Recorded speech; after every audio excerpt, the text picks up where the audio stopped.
Pemirsa, sudah 78 tahun Korps Brigade Mobil atau Korps Brimob bersiaga menjadi pelindung dan pengayom masyarakat. Dilandaskan atas fungsi Brimob sebagai satuan pamungkas Polri, Brimob bertugas menanggulangi ancaman Kamtipmas dengan intensitas tinggi. Lalu apa saja peran dan fungsi Korps Brimob di tengah masyarakat?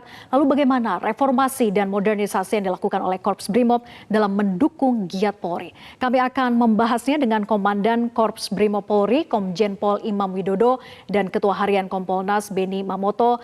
Selamat malam Pak Imam dan juga Pak Beni. Apa kabar? Selamat malam, Mbak. Sehat? Baik. Semangat hari ini ya. Oke.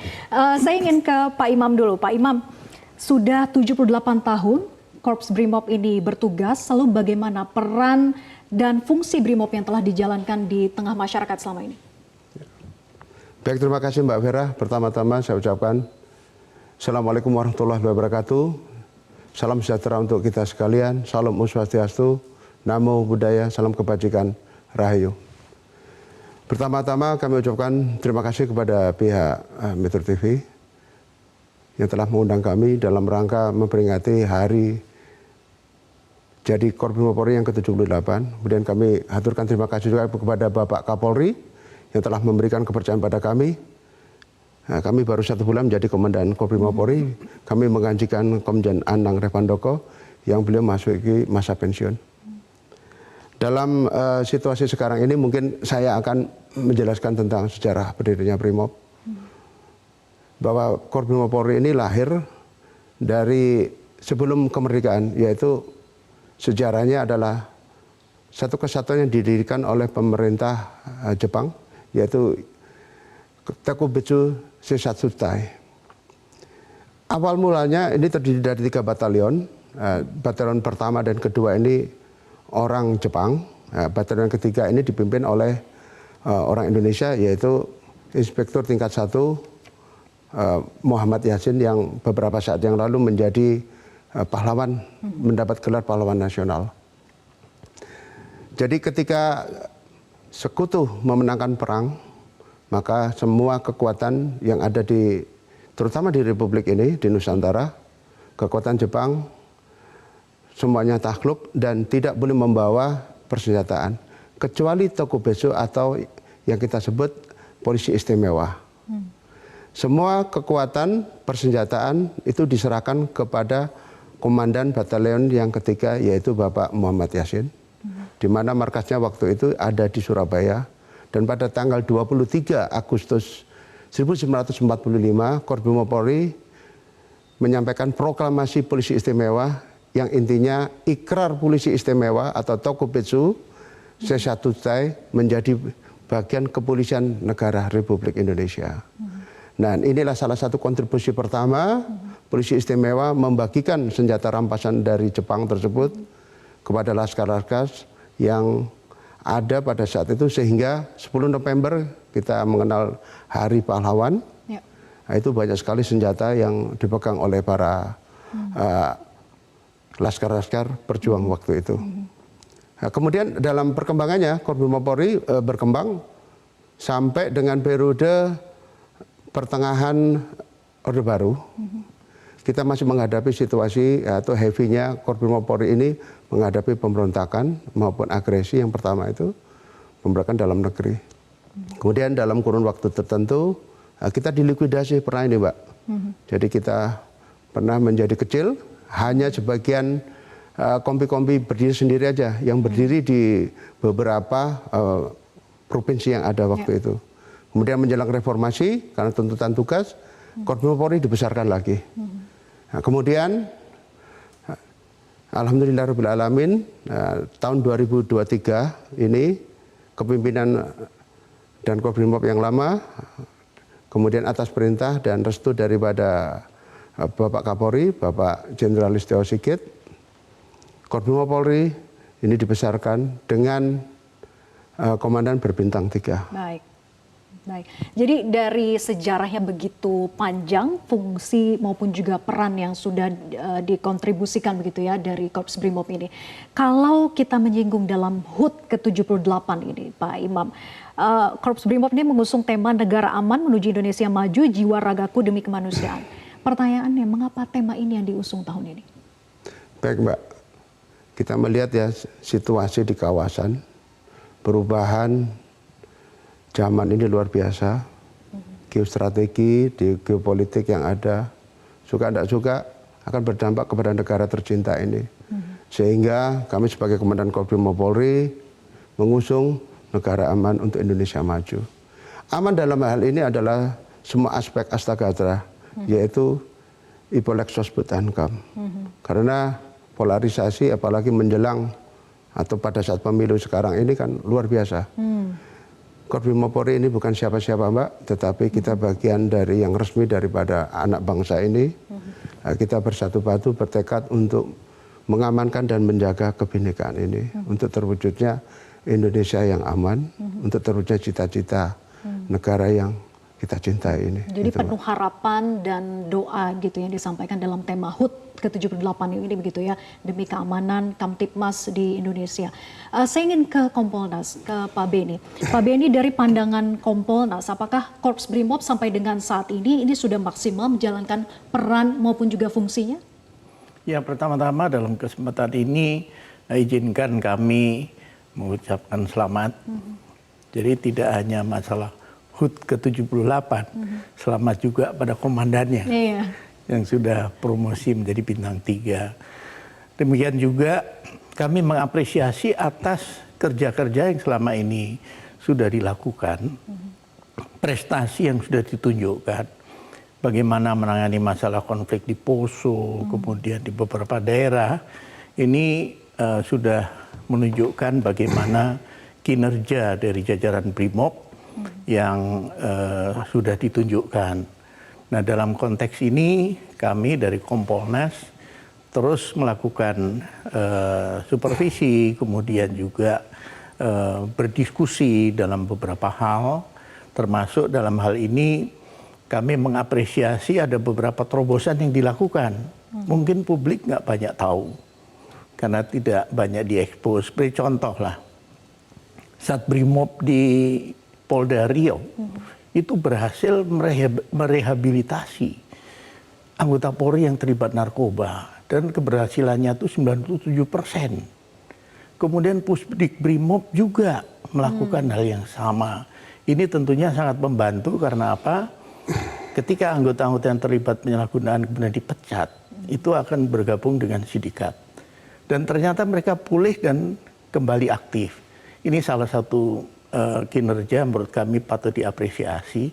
Nah, ke depan diharapkan peran ini juga bisa dilakukan untuk menolong anak-anak muda kita. Dan program pemerintah sudah jelas, sudah dimulai.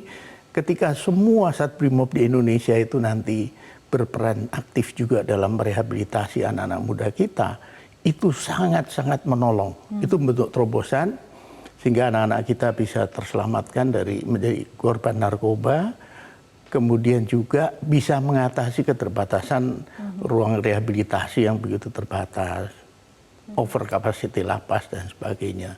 Ini kami apresiasi karena kami melihat langsung kinerjanya dan karya nyatanya. Oke, jadi karya nyata yang luar biasa berdampak begitu ya Pak Beni. Tapi kita akan lanjutkan perbincangan usai jeda. Tetap bersama kami di Prime Time News.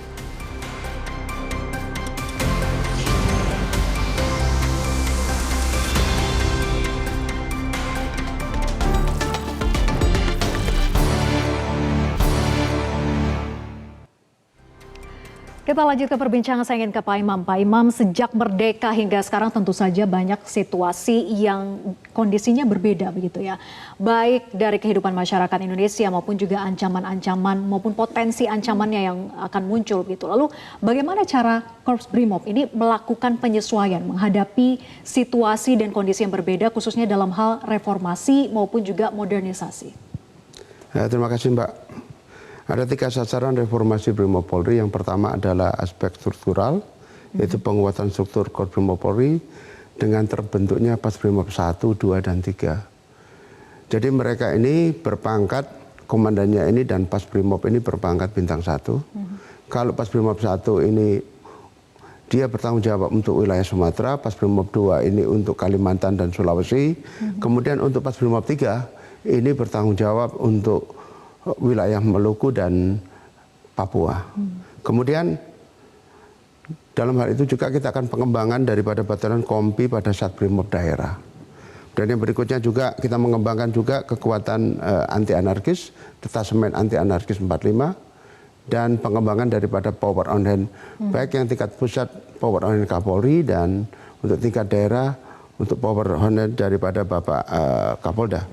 Kemudian yang berikutnya adalah aspek instrumental, yaitu penyempurnaan Piranti Lunak, baik di lingkungan Brimob maupun yang di lingkungan Satbrimob daerah. Kemudian aspek kultural, perubahan paradigma dan perilaku anggota Brimob dalam pelaksanaan tugas dengan mengedepankan profesionalitas dan humanis. Ya, ini yang agak susah Mbak, humanis ini. Ya. Karena kita ngajarin anggota untuk bisa tersenyum dan ramah. Sedangkan pola pendidikan kita kan keras Mbak. Ya. Tapi dihadapkan dengan pelaksanaan tugas, nah ini bertolak belakang. Nah ini satu tantangan yang luar biasa ini Mbak. Kemudian untuk masalah modernisasi Mbak, kita mungkin sudah memonitor bahwa untuk persenjataan kita sudah banyak peningkatan luar biasa. Kemudian peralatan-peralatan pendukung, terutama peralatan dari unit-unit taktis, JIPOM, KBR, kemudian kemampuan pelatihan juga. Tidak hanya kita kembangkan di dalam negeri, tapi kita sudah melaksanakan peningkatan kapasitas joint train dengan beberapa negara sahabat. Nah, salah satunya itu dengan GSG 99. Nah, kemarin kita baru pulang, ini adalah joint training yang ketiga. Yang pertama diawali 2003, kemudian awal daripada pertengahan dari 2023, dan kemarin kita diundang juga ke sana, ada beberapa anggota kami berlatih bersama dengan GSG 9 Jerman. Kemudian dengan dengan kepolisian Turki, Jandarma. Kemudian dari Kanada dan DSATA, serta beberapa negara kawasan yang ada di Asia, siap kita kerjasama. Dan kita sudah melaksanakan kapasitas dalam rangka meningkatkan kemampuan daripada anggota. Tetapi kami ingatkan lagi bahwa apa yang kita peroleh dari negara luar tidak serta-merta kita dapat terapkan di Republik ini. Jadi masih ada penyesuaian lagi? Iya, betul. Dan dipilah-pilah lagi begitu ya? Betul, karena kembali lagi, untuk masalah hukum berbeda, kultur budaya berbeda, kemudian undang-undangnya juga negara tersebut berbeda. Nah ini ada tingkat kesulitan yang tinggi, sehingga kami harus tetap intens berkomunikasi dengan bapak-bapak dari Kompolnas, kemudian dari rekan-rekan yang ada di Komnas HAM. Jadi tetap melibatkan para ahli juga begitu ya? Iya, betul. Oke, saya ingin ke Pak Beni. Pak Beni, tidak bisa dipungkiri ada sejumlah laporan ataupun juga aduan masyarakat yang masuk ke Kompolnas begitu ya terkait dengan kinerja kepolisian. Nah, lalu bagaimana koordinasi antara Kompolnas dan kepolisian ini, terutama dalam hal ini adalah Korps Brimob, agar terjadi reformasi atau penguatan peran dan fungsi Korps Brimob itu sendiri? Jadi dalam rangka melakukan supervisi, ketika kami menemukan permasalahan-permasalahan di lapangan, itu kami kaji, bahkan kami melakukan penelitian. Sebagai contoh, kenapa anggota terlibat penyalahgunaan narkoba, kenapa anggota terlibat penyalahgunaan senjata api, dan cari sebagainya. Tahu akar masalahnya. Itu kami teliti, kemudian nanti kami buatkan rekomendasi untuk kami sampaikan ke tentunya Pak Kapolri, untuk nanti ada langkah-langkah perbaikan atau ada langkah-langkah peningkatan kompetensi anggota dan sebagainya. Nah dalam konteks ini saya tertarik tadi. Pak Imam udah ngomong soal senyum. Kemarin kami waktu peresmian patung Jenderal Hugeng di Pekalongan, pesan Ibu Hugeng itu satu, polisi senyum. Ini menjadi penting. Ketika kita melihat tadi tampilannya, serem. Nah, tetapi ketika Pak Imam senyum kan lain. Artinya masyarakat sangat merindukan kehadiran Polri yang ramah, senyum, humanis, itu akan bikin tenang. Nah ini tentunya ke depan kami menghimbau untuk ketika nanti melaksanakan tugas-tugas di lapangan bersentuhan langsung dengan masyarakat, penting sentuhan secara humanis. Walaupun tadi diakui bahwa itu adalah bagian dari tantangan gitu. Betul, karena tadi ketika dibentuk di pendidikan seperti itu. Harus tegas. Ketika keluar bersentuhan dengan masyarakat. Oke. Nah, saya juga ingin nanti Pak Imam bisa menjelaskan terkait dengan kondisi dinamika yang terjadi saat ini begitu ya. Kita memasuki tahapan pemilu dan tadi saja penetapan di KPU terkait dengan Capres-Cawapres, besok adalah pengundian nomor urut dan tahapan-tahapan berikutnya. Seperti apa juga dari Brimob sendiri bisa menyikapi, menanggulangi dan mitigasi mungkin dari ancaman-ancaman ketertiban di tengah masyarakat. Tapi nanti dijawabnya Pak Imam usai jeda, tetap bersama kami di Prime Time News.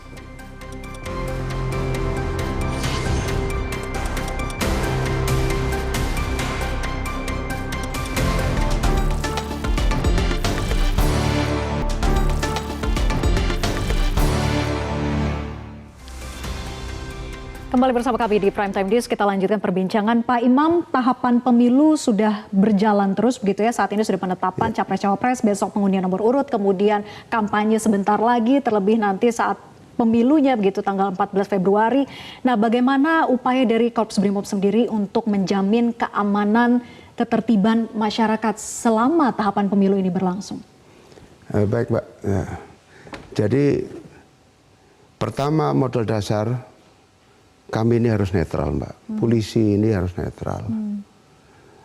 Korps Brimob Polri ini bukan apa-apa, Mbak. Kita itu bagian daripada institusi yang besar, yaitu Kepolisian Negara Republik Indonesia.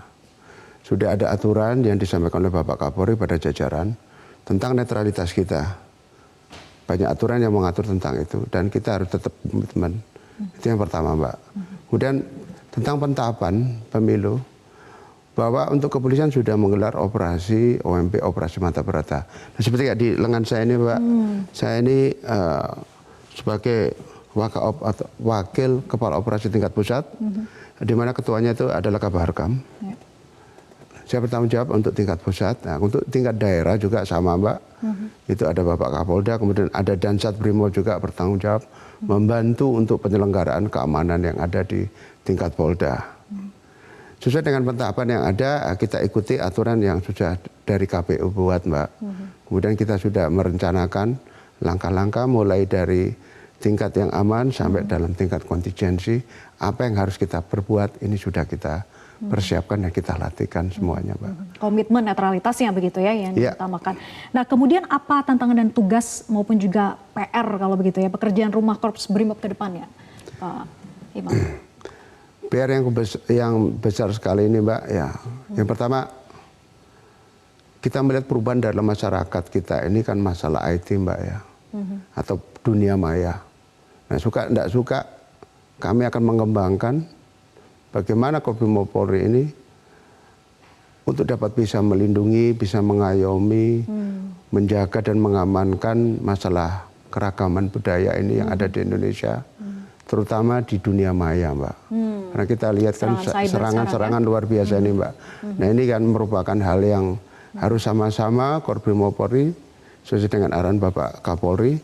Korps Brimob Polri harus modern dan sesuai dengan kemajuan zaman. Demikian, Mbak. Oke, saya ke Pak Benny. Pak Benny, dengan dinamika politik yang berkembang saat ini begitu ya di tahapan pemilu yang masih panjang, Pak Benny. Kita 14 Februari masih panjang, tapi kampanye sebentar lagi begitu ya.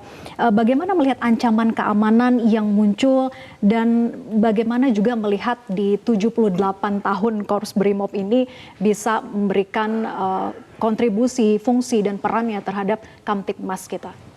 Ya. Untuk bicara masalah ancaman, ini sudah ada lembaga sendiri yang menangani, tentunya dari jajaran intelijen ya, entah itu dari Baintelkam, kemudian dari BIN, BAIS dan sebagainya. Nah, nanti hasil analisisnya tentunya akan disampaikan kepada jajaran yang melakukan pengamanan di lapangan ya, sebagai ring satunya. Ya, dalam konteks ini kami ingin menyampaikan beberapa hal. Yang pertama, saat ini pengawasan publik terhadap aparat begitu masif karena dengan gawainya.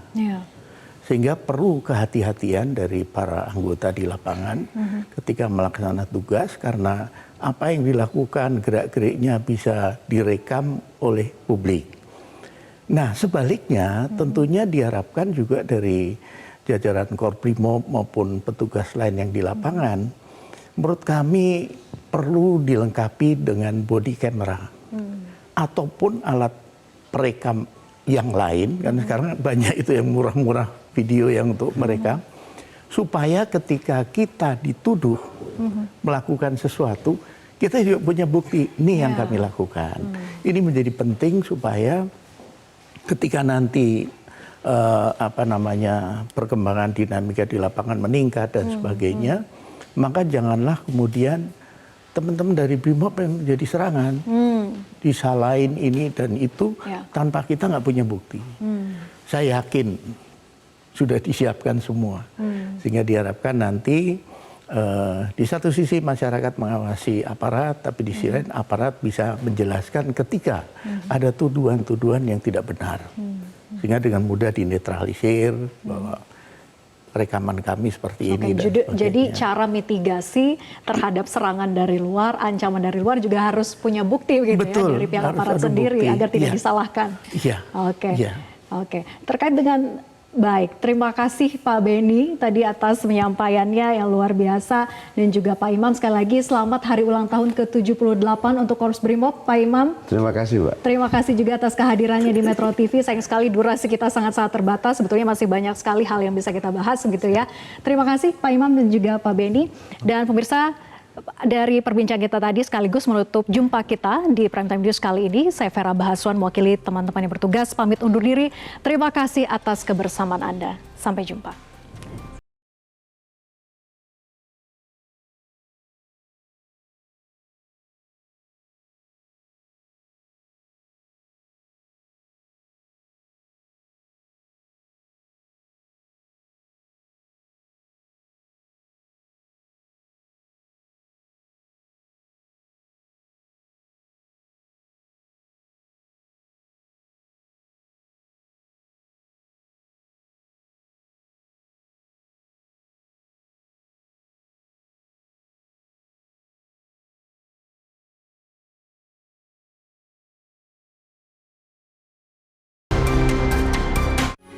Metro TV.